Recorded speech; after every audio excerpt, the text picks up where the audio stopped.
T-Mobile and Starlink are working on a new service that will allow people to use their phones anywhere they go, even if there's no cell service. And we've got a lot of those areas here in Idaho. I'm your Idaho Backroads neighborhood reporter, Steve Dent, and a guide out of Challis has started the Not in Wilderness Coalition to start a conversation about keeping phones out of the wilderness as this new service starts in July. Steve Zettel owns Idaho Wilderness Company, and he's been taking people into the Frank Church Wilderness since 1980 on big game hunts in the fall, horseback rides to a fish camp, and also rafting down the Middle Fork of the Salmon River. I know if they come for 2 days, they have a good time.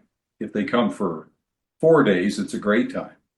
They come for 6 days, it's life-changing. And that's because there's something that happens magically with time and separation. It's wonderful. And we've seen it with thousands and thousands of guests, you know, how it can transform people. One of those guests lives in Middleton, as the de Blasio family has hunted with Steve Zettel since 1982. They have a mule deer hunt planned this fall with 11-year-old Deacon, which will make it 4 generations of de Blasios in the Frank. Only the nature and the animals. It's just really fun and cool to be out there in the wild with your family members. Steve Zettel created the Not in Wilderness Coalition because he worries technology will change the wilderness experience. We are Idaho News 6. It definitely already has, but T-Mobile's new service gives people a choice. You can always leave your phone at home. Go ahead, Steve. You go down the river and you do your thing and play your music and talk on the phone and check your emails and all that stuff. But I, deep down inside, know what you're losing because you do it.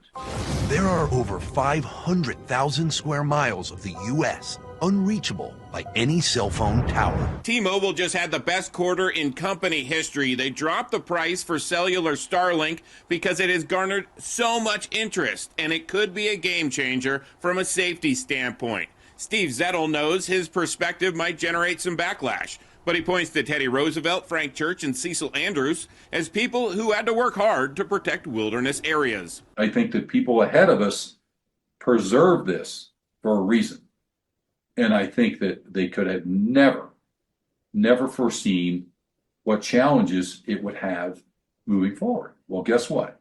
We're here. It's 2025.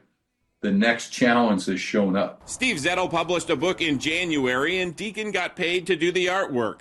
Deacon doesn't have a phone, but he would rather draw or head out into the wilderness with his family, and he can't wait for this fall. You can just look outside and see something cool, and it's way better than a phone. For more information on the Not in Wilderness Coalition and the T-Cellular service from T-Mobile, head to our website. I'm your Idaho Backroads neighborhood reporter, Steve Dent, for Idaho News 6.